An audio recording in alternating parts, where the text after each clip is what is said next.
Hello, everyone, and welcome to the Apalachicola Chattahoochee Flint River Basin Drought and Water webinar for the month of February. My name's Rachel McGuire, and I am with the Auburn University Water Resources Center located in Auburn, Alabama. If you're new to the webinar, we'll have a little bit of time for comments, questions, and discussion at the end of the webinar. Feel free to use the question box on your tool panel or use the hand icon to raise your hand for a question, and we'll call on you after our last speaker.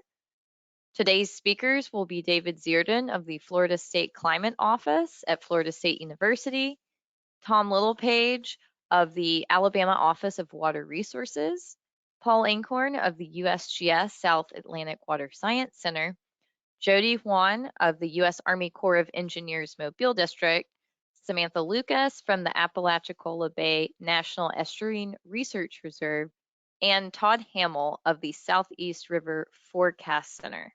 And now I will turn it over to our first speaker, David Zierden, when you're ready. Okay, yeah, thank you, Rachel. And we'll go ahead and before I start with, we're going to start looking at temperatures over the last few months across the Southeast. But before I start, one of the whole purposes of NIDIS is a drought early warning system. So I'm going to kind of ring the bell today that we're in that early warning phase, and that it's looking like we really have to keep an eye on things as we progress through the spring and into the early summer months.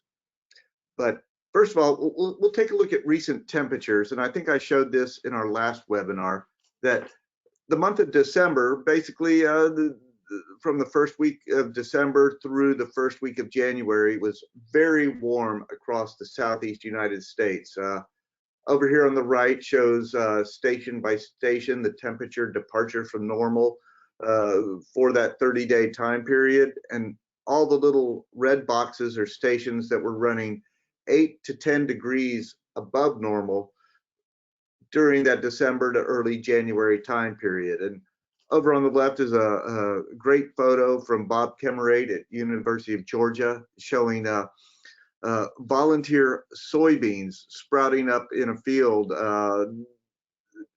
in early January, which is really unusual, and they won't be long lived because we had freezing weather after that took care of it. But it was, for him, it was kind of an alarm that nematodes and other pests and disease could be a problem with experiencing yet another warm winter. But we'll go to the next slide, and we've been on a little bit of a roller coaster, is that this warm spell was followed by colder weather. And over here on the left shows the temperature departures from normal over the last 30 days, where over most of the Southeast, we're running anywhere from 1 to 3 degrees below normal as far as average temperature goes in the last 30 days.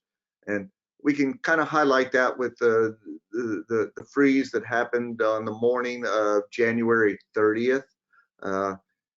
Here I show an image of the Florida Automated Weather Network stations, and all those stations colored in blue recorded temperatures below 30 degrees, not just below freezing, but below 30 degrees, all the way down to Southwest Florida and Immokalee, which did a good deal of damage to citrus crops. And actually the Florida governor declared an agricultural emergency for 30 counties in the state of Florida due to this freeze event, which was followed by a couple even kind of lesser freeze events over the next couple weeks. So it was followed by colder weather, which was actually good news for row crop growers and for pest disease and other things. If Pam Knox is on, she can speak more about some of the impacts of this freeze event, impacts on peaches and blueberries that because of the warm spell were starting to flower and bud early, and then they were followed by this freeze. And so there was some damage up into Georgia and Alabama also. So on the next slide, we'll just take a look at the winter as a whole. Even though we've gone through a cold month or so with several bouts of winter weather, for the winter as a whole, we're still running much warmer than normal. And this shows the accumulated chill hours, or number of hours at 45 degrees or less for Albany, Georgia, which is very representative for the ACF basin. And we see the black line is where we're running for this year. We're still even below last year. We're kind of in a big hole during the month of December, and that warmth there caught up some in January, but we're still way below that orange line, which is climatology. So we're still way below just the average number of chill hours we would expect during the winter season. So we go to the next slide and to start talking about drought now.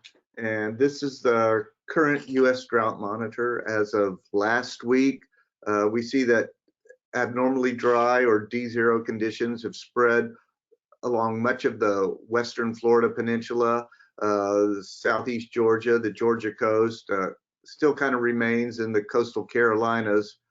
But a sneak preview, this upcoming drought monitor that will be released Thursday morning should show a pretty significant expansion of this D0 across the entire Florida panhandle, up into South Alabama, South Georgia. So drought or dry conditions are expanding across the southeast and certainly the lower ACF basin. So on the next slide, we'll take a look at the lawn and garden moisture index. And if we look over on the right, remember that the amount of effective precipitation over a 2 to 3 week period that drives this index really starts ramping up as spring comes and plants and grasses come out of dormancy and evapotranspiration greatly increases. So it's starting to be more and more of a real indicator of flash drought or dry conditions. And as we see the current map, you really see the dry conditions along the Florida Peninsula, especially the western side of the Florida Peninsula, up through the Florida Panhandle, and extending through South Georgia and even southeast Alabama. So the lawn and garden index is starting to dry up.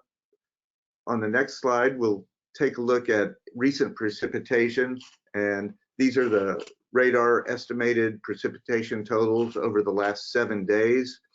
And we see in the blues and light greens all across the Florida Panhandle and lower ACF basin, basically less than an inch of rain over the last week.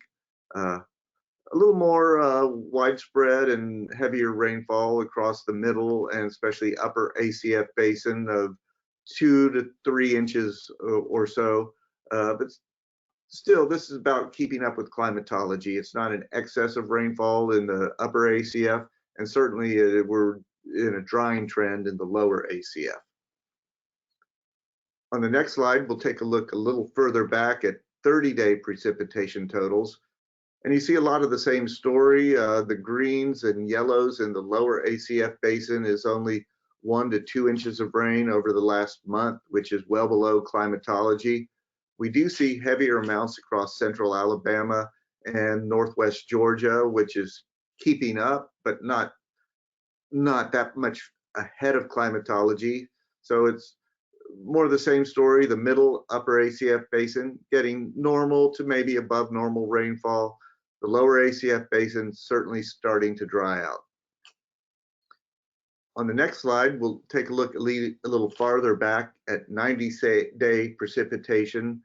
And instead of totals, this is the departures from normal.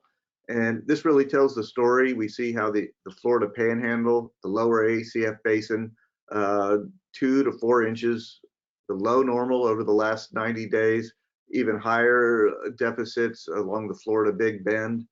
But we see above normal to normal in the middle and upper ACF basin. So that kind of tells the story where we're at now and where we're looking for drought to develop.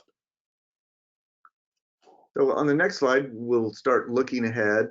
And this is the 7-day quantitative precipitation from the forecast from the National Weather Service. And we see a well-defined storm track up the Mississippi and Tennessee valleys through Tennessee, Kentucky. But here in the southeast over Florida, the lower ACF much of Alabama and Georgia, high pressure still reigns and warmer temperatures. So this pattern looks very familiar. This is the typical storm track during La Nina winters. So it looks like the next week or more is falling right in line with what we'd expect with the La Nina jet stream patterns. And I'll go more into that in a little bit. So we'll go ahead and go to the next slide and check on the state of the Pacific Ocean. And La Nina is still going fairly strong, not as strong as it was a month or so ago, where it was below that negative 1.0 threshold, but still widespread colder than normal temperatures all the way from the coast of South America well into the Pacific Ocean. Still a well-developed La Nina, still affecting our weather patterns. So we expect that to continue for the next 1 to 3 months. And on the next slide, we'll go into a little more detail on that. But first, just quick review of the typical La Nina patterns, jet stream patterns, and climate impacts. This shows the typical jet stream pattern with troughing over the Mississippi and Ohio River valleys, and the storm track that leads to wetter than normal conditions up north of us, but here in the southeast, especially lower Alabama, lower Georgia, the state of Florida, the northern Gulf Coast, warmer and drier conditions. And down below, we just see the month-by-month breakdown of precipitation departures from normal during typical La Nina events. And we see that storm track again up through the midsection of the country, the Mississippi Valley, really accentuated in January and February. As we get into March, the dryness in Florida continues, but this storm track tends to break down a little bit. So we're still in the midst of these La Nina conditions and this La Nina pattern, but as we get into March and certainly into April, that's when it starts to break down. And we'll go ahead to the next slide. And just to show, last year we were in La Nina conditions also, but the overall pattern, both in the Southeast and across the United States, really didn't conform to what we'd expect or the typical La Nina composites. Well, this year is turning out differently, and we're kind of right in line with what we'd expect. Looking at precipitation anomalies or departures from normal over on the left, we see that well-defined storm track up the Mississippi and Ohio River valleys with excess rainfall. We see deficits accumulating across the northern Gulf Coast, especially Louisiana and Mississippi, the Florida Peninsula, Texas. We also see above normal rainfall in the Pacific Northwest, below normal rainfall in northern and central California, which is all exactly what we'd expect from a La Nina pattern during the winter months. And over on the right are the temperature departures from normal, which are also pretty much in line. All the red and yet orange shaded stations are running 2 to 5 degrees above normal, extending a little further north up the Great Plains than typical, but much the same pattern. And here in the Southeast, the color coding doesn't really show it, but if you look, we're still running 1 to 3 degrees above normal for temperatures in spite of the cold February we've experienced. So nationwide, the patterns are very consistent with La Nina. So on the next slide, we'll take a look ahead, and it's still well established in the Pacific. So there's over a 90% chance that La Nina will continue through the February, March, April time period. As we get into the spring and especially early summer, April, May, and June, the likelihood of La Nina conditions drops to close to 55, 60%. And as we go into the summer, that's really our blind spot, and we can't say a lot about what the phase of the Pacific Ocean will be as we go into summer and into next fall. And over on the right, just for reference, is the different model predictions, the model prediction plume, if you will, from IRI. And most of the models are pretty tightly clustered around a return to neutral conditions as we get into the summer months. there are some outliers that I think we can discard. One thing to note is in black, one of the coldest models is the National Weather Service, or NOAA, climate forecast system, which they put a lot of weight into. And it does show a continuation of La Nina conditions through the summer months. But again, if you look at the different models, it's kind of an outlier. So we're in a wait and see mode on that. So with that, we'll go ahead and take a look at the 3-month outlook from NOAA's Climate Prediction Center for the months of March, April, May of 2022. Again, very consistent with La Nina. Much of the southern United States, the northern Gulf Coast, certainly the ACF Basin, strong chances of above normal temperatures. Over on the right-hand side, the precipitation forecast. As we get into April and May, the connection with the Pacific Ocean breaks down. So the chances for below normal precipitation are a little less in this forecast than last month, but still very representative of the typical La Nina conditions, and that's really guiding this 3-month outlook. And we'll go to the next slide, which is wrap things up. Should be our seasonal drought outlook. Since last month, they backed off a little bit about shading lower Alabama and southern Georgia as drought development likely. I'm not sure what the reasoning there was. Maybe it's recent rainfall, but looking at the current drought monitor and mid-range forecast, it looks like this area is very likely for drought development, and certainly the peninsula of Florida is. So I'll close with this. Once again, this isn't a ringing alarm bell, but it's a notice that this is a drought early warning system, and this is something we really need to pay attention to as we go through the spring and into early summer. Thank you, David. We'll have a summary in our recap email. And now I'll be filling in for Tom Littlepage with the state of Alabama input. This is pulled from the ACF Basin Drought and Water dashboard. This is the current U.S. drought monitor map for Alabama.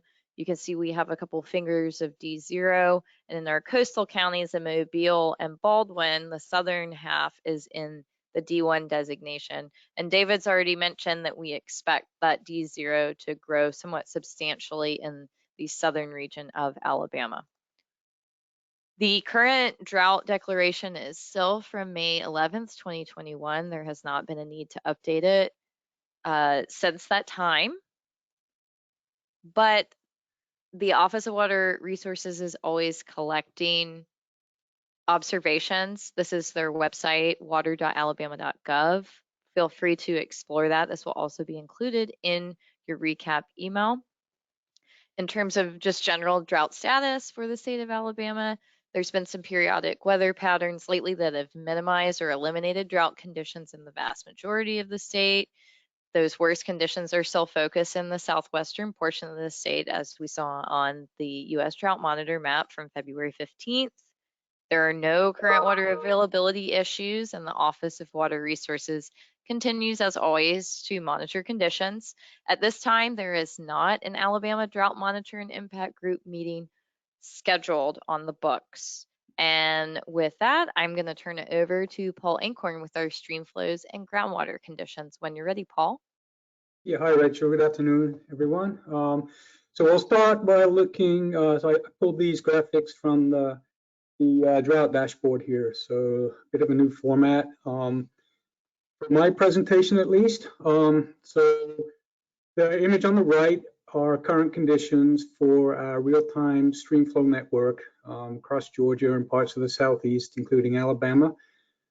So these are long-term stations, and this is real-time as of this morning. So just a few note to highlight. The upper basin conditions there are flowing normal, and then we're seeing above normal conditions through the Atlanta metro area, and then moving down the basin, some lower flows in the lower Flint, And then you can see a couple of stations showing as low or below normal as a result of regulation. So as a whole, though, we're seeing normal flow across the ACF basin in real time. Next slide. So this is the below normal 7-day average stream flow. This is an indication of hydrologic drought as indicated by lower flows. So you see some drying out there in Georgia, eastern Georgia, and then some portions of the lower ACF, particularly in the Flint Basin, are showing some lower than normal, below average flows. That may change as a result of the recent rains, but we'll see. Next slide. So going back to the dashboard, now we're looking at the 28-day average stream flow. So this is more of an indication of trends. And you notice that the US Drought Monitor is overlaid over this image. So that's a handy tool. But looking at 28-day average stream flow across the basin, majority of flows are ranking in the normal. And then the upper basin, which would show flows into Lanier, of course, are ranking above normal. And then, as I pointed out, some of the Flint Basin is currently ranking below normal. All right, next slide. So just a little bit of functionality of the drought dashboard there. Go ahead and you click, hover over any one of the circled, which obviously those are our gauges. And then you look at the pop-up for that location, click on that link, and then we'll go to the next slide. And you will be taken to the Chattahoochee River near Cornelia. So this is USGS new generation streamflow page. So I'm showing streamflow there. You can select 7, 30, or 1-year time spans. You can also compare to last year. So as you can see, we're running a little lower than we were this time last year. The same data are shown in the right graphic there. That's the 28-day average flow. And so we just crossed into above normal. So leach flows into Lanier are looking good at this time. Right, next slide. Look real quick at groundwater conditions. So as a whole, the current conditions for groundwater, these are our real-time groundwater wells. You'll see across the ACF, majority of our sites are ranking at normal elevations, and that is the same for both of our index sites that we look at, both currently ranked as normal. Next slide is just a summary, so I'll skip that. But as a whole, flows are basically in the normal range across the basin, and we hope to maintain that. Thank you, Rachel. Thanks, Paul. And we could not have Jody here with us today from the U.S. Army Corps of Engineers Mobile District for our reservoir conditions, but I'm going to provide some information in the chat. The first link is a link to the ACF Drought and Water Dashboard. It is the Maps page. If you scroll down the page slightly, you'll get to the reservoir conditions, and there'll be multiple links you can click to look at the individual projects. Some are in table form, some are in map form, and you can see all the projects are in Zone 1 currently. The second link I just put in the chat are the specific elevations for all of the ACF projects as of midnight. So that is 1070 for Lanier, 628 feet for West Point, 188 feet for Walter F. George, 77.8 feet for Jim Woodruff. And our composite is in Zone 1 currently and expected to stay in Zone 1. All the projects are slowly transitioning back to their winter guide pool elevations. And the summer refill has begun at West Point, February 15th. And I already mentioned we're all in Zone 1. So I'm going to move on to Samantha Lucas with our salinity level information for Apalachicola Bay. All right, thanks Rachel, and hi everyone. We will be checking out data from 3 of our water quality sites within the Apalachicola Bay system. Each collects data at 15-minute intervals all year long. You can view locations of each on this map. We have a station at East Bay, which functions as the nursery area of the system. And then we have a station at Cat Point and Dry Bar. And both of these are located on historic oyster bars. So first up, we're going to look at data from Cat Point. All right, and we're going to be looking at that black 2022 line. And this update will be through February 1st. We were able to get out and exchange instruments yesterday. So we're getting some nice fresh data for everyone. And as you can see, the majority of this data falls within the mid-range. It's about that 25th to 75th percentile range. And this is to be expected this time of year. We're not having any really large storm events, nothing too crazy with the river or anything like that. So nothing out of the ordinary occurring at Cat Point, which is nice to see. And next up, we're going to check out our dry bar station, again, focusing in on that black 2022 line. Primarily, this is within the 25th to 75th percentile range. We do have some instances where it increases into the higher range and decreases into the lower range, but overall, this is to be expected from the system. It's really influenced from its location at nearby passes, which allow influxes from the Gulf, and it receives flow from the river as well. So sometimes we'll get interesting data here, but again, I don't see anything too out of the ordinary to report for y'all. So we can go ahead and move on to East Bay Bottom. All right, and the salinity values are a bit elevated at this station. They're climbing into highest percentile range. This station is really influenced by river discharge due to its proximity in the system, and we're not seeing a ton of flow entering the system. So I have noticed during this time of year, last year and years previous, that we do see higher salinity ranges in between January and February. So again, this is also to be expected. All right, and then on the drought dashboard, if anyone is ever curious about coastal salinities and drought, there is a feature called a Coastal Salinity Index. It's developed by the US Geological Survey. And here you can view different areas throughout the United States, but I zoomed in on ours. And this is for our East Bay station, and it's reporting abnormal salinity conditions. It is a little bit elevated. I don't know if I would necessarily consider it abnormal, but in addition, you can see that the St. George Island portion, that barrier island, it looks like it is abnormally dry at the moment too. So you can see a variety of conditions just by looking at this index, which is pretty neat. And that's all I have for you guys today. Did that nice and quick. Hope that's good, Rachel. Thanks, Sam. It was perfect. All right, now Todd Hamill is going to take us home with our streamflow forecast for the ACF. When you're ready, Todd. Yep, I should be able to get through this pretty quickly. And these were, so we're looking at the GFS models when we're looking at the next 10 days. And so right now, we'll go ahead. This is the Chattahoochee River near Vinings below Lake Lanier. And we're not seeing a whole lot of rainfall associated with what's coming over the next week or so. And as David mentioned, it looks like it's drying out after that. So we can go ahead and move downstream, and that'll get us to Whitesburg.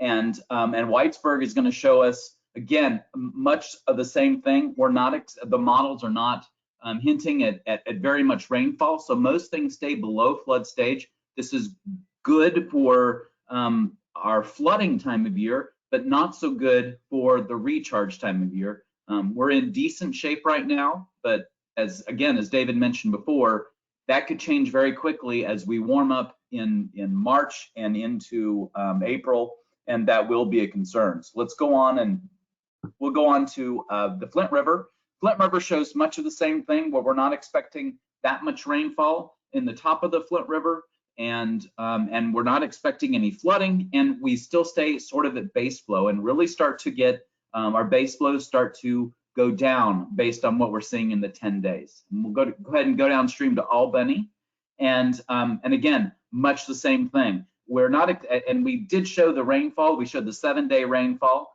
and we're not seeing very much rainfall at the top of the basin or at the bottom of the basin. So we're not seeing much of a movement in any of our in our rivers. And again, From a drought standpoint, that means we're starting to decrease, and this is not the time of year when we would expect this. This is a little bit abnormal. So let's go ahead and go on, and we'll go down to Woodruff, the Apalachicola down below Woodruff at Bluntstown. And again, with not a whole lot of water in those areas, and I think it was mentioned salinity is a little bit low down there. We're just not getting as much flow down there, and we're not expecting that over the next 10 days. And so where are we climate a lot? Well, this is the our forecast right now, and this is our current forecast based on this morning's next 48 hours of rainfall, and everything is below flood stage. Again, this is a normal year. We would expect to see some of these points in flood, or at least the potential of going into flood, and right now we're not seeing that. So let's go ahead and go to the next slide, which will show our monthly mean daily stream flow forecasts. And right now we're looking at near normal. And part of the reason we're looking at near normal is because we've had some rain recently, and enough rain that things are in decent shape. However, we can lean a little bit more towards maybe below normal, only because we're not expecting any rain in the next 10 days. But that can change very quickly because we're still before we're starting to leaf out and everything else. So, and because of that, we can change very quickly. So that's why we're showing near normal. So that's our March. So now we'll look at March, April, and May, which is our and the one thing you'll see is we're still looking at normal for what we have, but we're leaning a little bit more towards half and half between below normal and above normal right now. And for a variety of reasons, as we come out of La Nina, we still have the potential to stay dry, but as David mentioned, sometimes we can get a little bit more rainfall, and that pattern kind of shifts a little bit further south, and we can get a little bit more wet during that time. So we're kind of in that time of year when we could get into we could start to get into a drought. Again, we need that rain during the March timeframe to really help us get out of that, so that we go into the spring and summer with some water to work with. If we stay dry in that March and April timeframe, then all of a sudden we start to really be concerned about what's coming in as we go into the summer. So March is our big month to look at, and that will be something that we'll have to watch very closely. And I think that's it for me. Thanks, Todd. You're welcome. And now Meredith Muth of NIDIS has a special message she wanted to share about the dashboard and the future of the ACF Drought and Water webinar. That's great. Thank you, Rachel. I went ahead and put the dashboard link again in there for those of you not familiar. Now that we have the dashboard, which includes nearly all of the information that was presented today, of course, it doesn't have the excellent storytelling of our presenters. What we're going to do as a group have decided is to move away from these monthly webinars at the ACF. We recognize they've been going on for 10 years, and they're a very familiar and reliable source of information for the region. However, now that we have the ACF dashboard, you're able to look at current and future conditions in real time, anytime, and not have to wait for a monthly webinar. So we will continue this through May. May will be the last of the regular ACF Drought and Water webinar series. However, this incredible group of presenters, including the Corps, the Florida Climate Office, USGS, DEP, who am I missing? I am missing, the Southeast River Forecast Center and Auburn University. And the National Weather Service, we've all agreed that if drought starts to become significant in the area, we will regather and distribute information, reliable information, common messaging in real time in response to those emerging drought conditions. So you haven't heard the last of us. Just again, starting in May, we will stop these regular webinars, and we encourage you to participate in the Southeast webinar series if you're not already doing that. And we'll send you links to that in the webinar recap. So maybe I will just stop there and thank you all for so many years of joining us. And if there's any questions, Rachel, I'll pass it to you. It looks like we might have a couple of minutes. Thanks, Meredith. Yeah, so if we have any questions at this point, you can raise your hand, you can type into the chat, or you can get in touch with us at a later time.